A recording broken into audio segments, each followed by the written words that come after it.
suhu, salinitas, lalu pasang surut, sinar matahari, gangguan fisik ya dalam hal ini misalnya terjadi badai atau manusia sendiri misalnya ketika di tubuh tersebut saatnya untuk menghasilkan sel telur, tetapi wisata begitu tinggi sehingga karena sebagian besar wisatawan yang pergi ke laut, yang snorkeling itu pengetahuan tentang konservasinya rendah, jadi semua dipegang, diinjak-injak. Kemudian kompetisi sama dalam spesies yang sama, macam pencemaran atau misalnya peningkatan kesuburan perairan, eutrofikasi. Nah, jadi misalnya ya, jadi turbiditas misalnya. Oke, saya mau tanya lagi.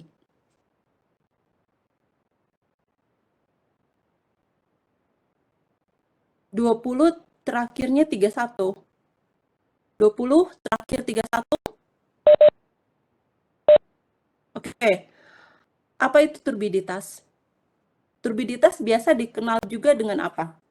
Istilahnya apa?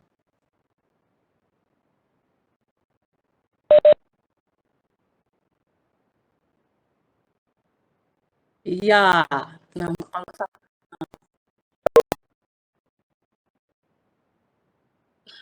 ya ini oke. Baru mendengar turbidity atau turbiditas. Oke. Sekarang 20 terakhirnya 10. 20 terakhirnya 10. Iya Bu, setahu saya Oke. istilah lainnya itu kekeruhan. Oke, kekeruhan. Kemudian 20 terakhirnya 19.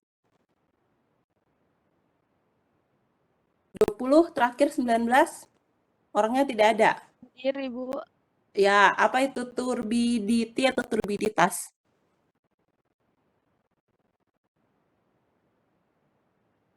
Oke, lagi browsing internet. Ibu, maaf sebelumnya. Setahu saya turbiditas adalah itu kekeruan air atau jumlah sedimen. Oke. Selanjutnya 20 terakhir 16. 20 16 orangnya tidak ada. Oke, Adiani 20 16 itu orangnya tidak ada. Kemudian Halo Ibu, maaf sebelumnya. Tadi mic-nya tidak mau hidup, Bu. oke, apa itu kekeruhan? Kekeruhan. Apa itu turbidity? Turbidity, Bu. Mohon maaf sebelumnya saya masih baru mendengar kata turbidity, Bu. Oh, baru mendengar. Oke. Iya. Sekarang 20 terakhir 86. 20 86. Ya, apa itu turbidity atau turbiditas? Kalau menurut saya sama seperti yang disampaikan teman-teman tadi, yang tahu itu kekeruhan air, Ibu. Oke. Ya. Sekarang 20 terakhir 81. Kalau menurut saya, Saya bukan nanya tentang saya, Bu. itu. Halo? Sekarang, ya. Sekarang kalau Bu. teman-teman banyak menyebutkan itu kekeruhan, sebenarnya apa itu kekeruhan? Menurut saya, Bu, kekeruan itu, kalau kekeruan pada air itu kandungan organik atau anorganik yang masuk ke dalam perairan, yang membuat yang mempengaruhi perairan tersebut, Bu. Oke, bahan organik saja. Dan organik dan anorganik, Bu. Oke. Kemudian 20 terakhir 85. 20 terakhir 85 ada orangnya? 20 Ibu, 85. Ya. ada Ibu. Kamu setuju tidak dengan tadi jawabannya si Detania kayaknya namanya itu? Kamu Benar, setuju Bu. dengan jawabannya? Iya Ibu, kekeruhan Oke, itu Hah? kandungan, iya kekeruhan itu kandungan bahan organik atau anorganik yang ada di dalam perairan nih, Bu? Iya, seperti apa bahan anorganiknya? Dan bahan organiknya tuh contohnya apa? Yang bisa membuat dia jadi keruh? Seperti sedimen-sedimen gitu, Ibu. Iya, sedimen itu apa? Sedimennya itu masuk ke mana? Ke bahan organik, Ibu. Bahan organik saja. Terus bahan anorganiknya itu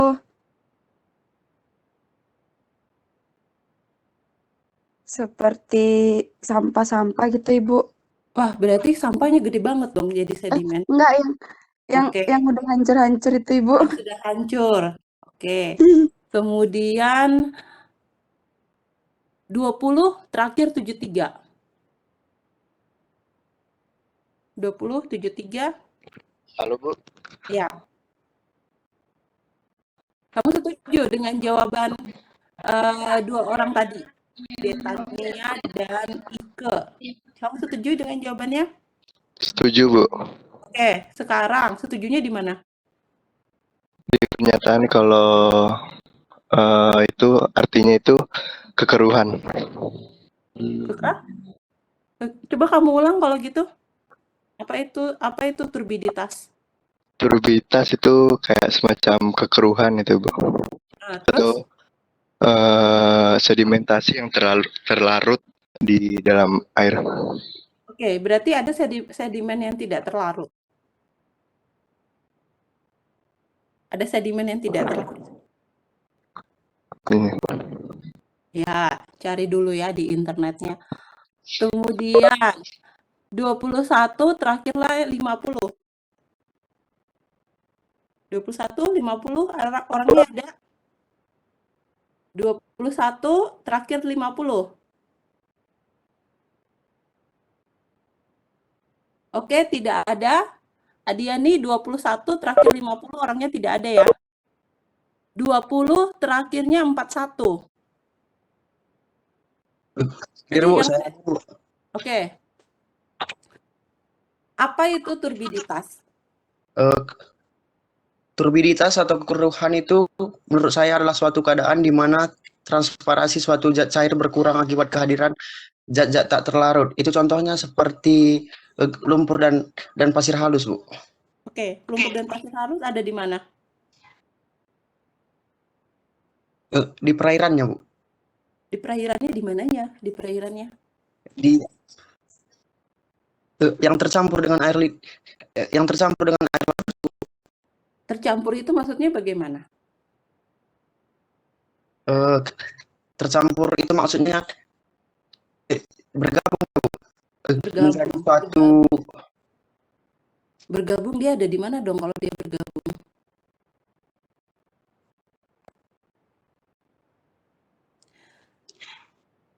Oke, sekarang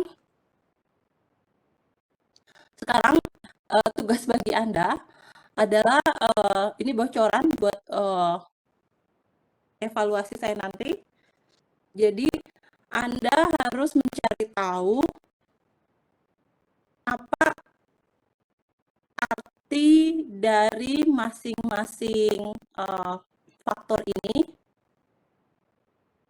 Kemudian Anda juga harus mencari tahu bagaimana faktor-faktor ini mempengaruhi fekulitas pada karang. Karena saya akan menanyakan ini pada saat evaluasi saya nanti. Oke, jadi satu pertanyaan evaluasi nanti sudah dibocorkan. Jadi saya nggak usah menjelaskan lagi. Ada yang mau ditanyakan tentang tugas tersebut? Jadi Anda tidak mengumpulkannya besok atau kapan, tapi yang jelas Anda harus mencari tahu demi keselamatan masing-masing ketika Anda ujian nanti. Oke, nah sekarang kita akan lihat, jadi ada yang melakukan penelitian mengenai waktu dan terjadinya reproduksi secara bersamaan, dalam hal ini pada Poecilopora damicornis yang merupakan brooder. Jadi peneliti namanya P. Jokil, saya lupa tahunnya, Anda bisa browsing. Nah, jadi dia melakukan penelitian pengaruh ada tidaknya UV pada waktu dari Poecilopora damicornis itu mengeluarkan planulanya. Jadi yang titik-titik ini adalah UV-nya tidak ada, sedangkan kalau yang garisnya bersambung ini adanya UV. Oke, jadi kita lihat bahwa, nah sedangkan ini adalah di sumbu Y-nya adalah jumlah planula yang berapa banyak jumlah planula yang dihasilkan, tapi ini sudah nilainya dikonversi ke log. Kemudian ini adalah bulan, ya, September, Oktober, November, Desember. Jadi bulan-bulan ini adalah bulan-bulan di mana Poecilopora damicornis itu reproduksi, ya. Nah, jadi berdasarkan hasil penelitiannya bahwa adanya sinar UV tentu saja dari matahari, ya, tetapi jika laboratorium atau hatchery misalnya hatchery suatu universitas atau suatu hari nanti kita punya marine station, kemudian kita bisa mengganti UV matahari dengan UV artifisial, ya, banyak sekali dijual lampu UV. Jadi dia mendapatkan hasil bahwa jumlah planula yang dihasilkan itu lebih tinggi ketika terdapat sinar UV dibandingkan tidak ada sinar UV, gitu ya. Jadi sehingga bisa menyimpulkan bahwa ketersediaan sinar UV itu mempengaruhi reproduksi pada Poecilopora damicornis.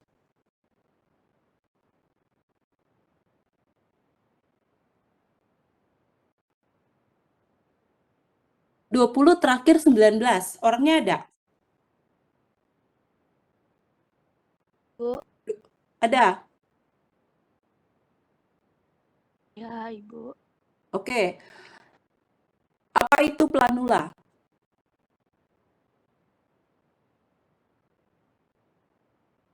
Oke, kamu lambat jawab, berarti kamu masih melihat lagi catatan. 20 terakhir 21?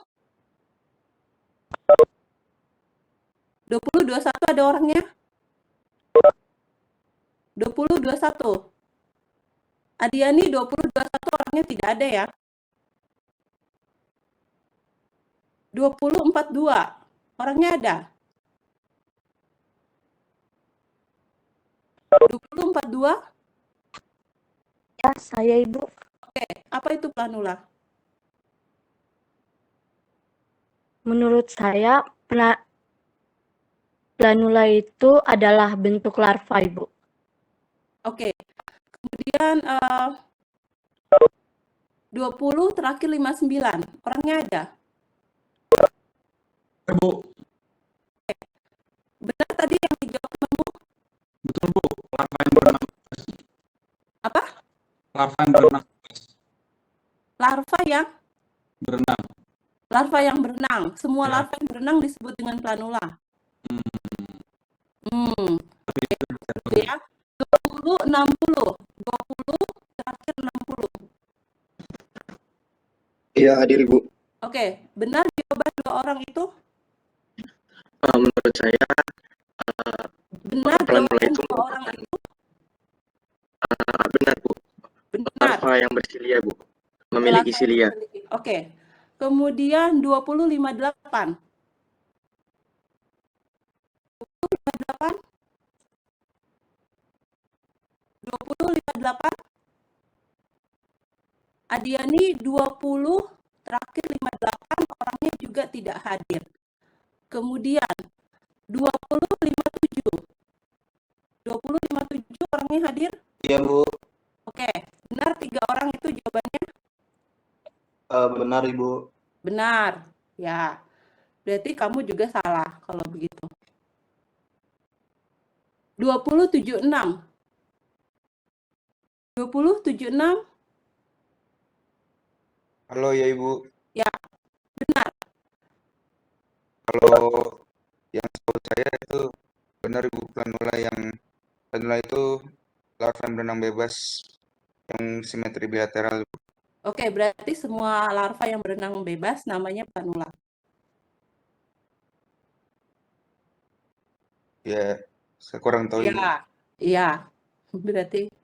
Berarti saya ngajar hari Rabu tuh ini ya, nggak ada gunanya ya, nggak ada yang masuk di kepala berarti.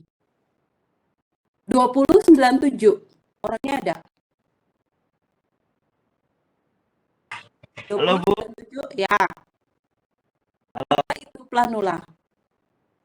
Planula itu larva yang berenang bebas dan juga punya silia, Bu. Semua larva yang berenang bebas namanya planula. Ya, oke. Kamu juga.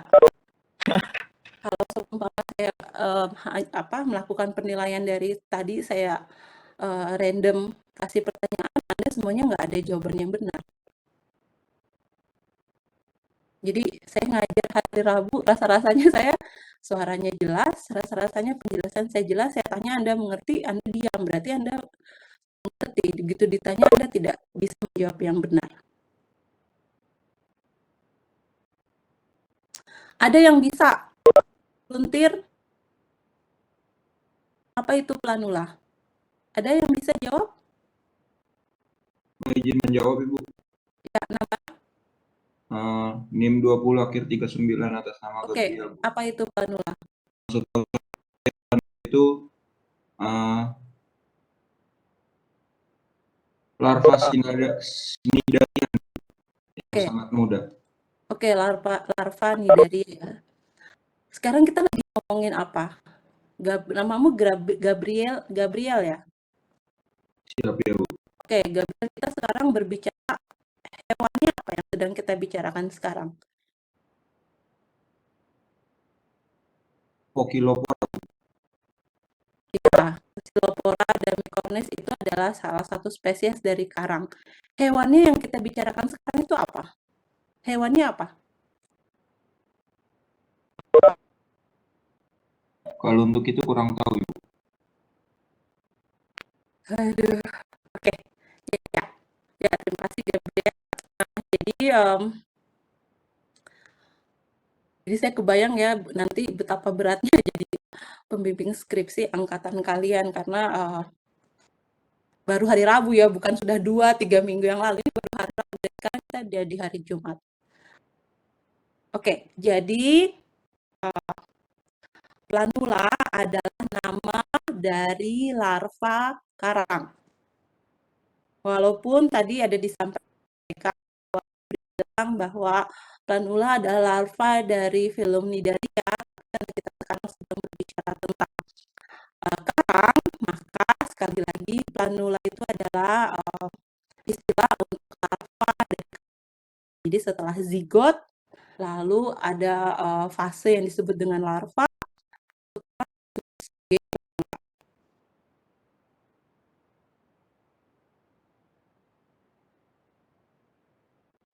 Oke, saya masuk pembahasan berikutnya. Siklus reproduksi, jadi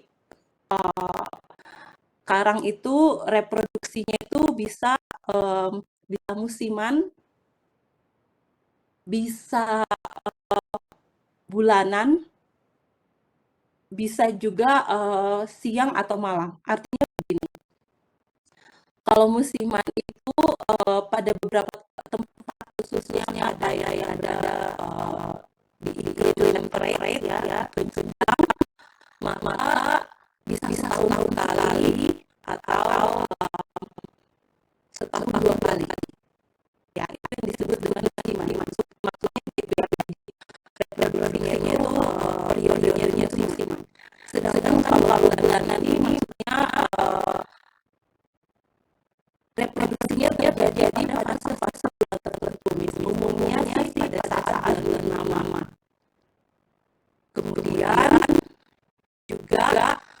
siklus reproduksi ini juga mengikuti siang dan malam. Misalnya penelitian dengan spesies yang sama, tapi famili yang sama, tetapi spesies yang sama, spesies yang sama, famili yang sama, itu bisa beda ya contohnya ketika spawning atau lain itu bisa terjadi pada saat malam hari, ada matahari, ataupun ada yang malah ketika siang hari. Jadi itu sangat-sangat apa namanya banyak sekali variasi pada reproduksi di karang. Dan ini sangat menarik untuk dikaji agar sekali lagi saya selalu sampaikan setiap tahun di koralogi bahwa memang kita tidak punya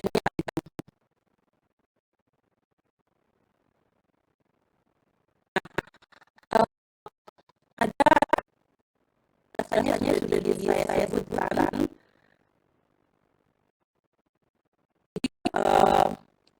ada dua tipe reproduksi, ada yang breeding, ada yang spawning. Nah, spawning ini jadi bahan apa? Jadi ingat waktu saja atau sekalian juga. Jadi saya cerita.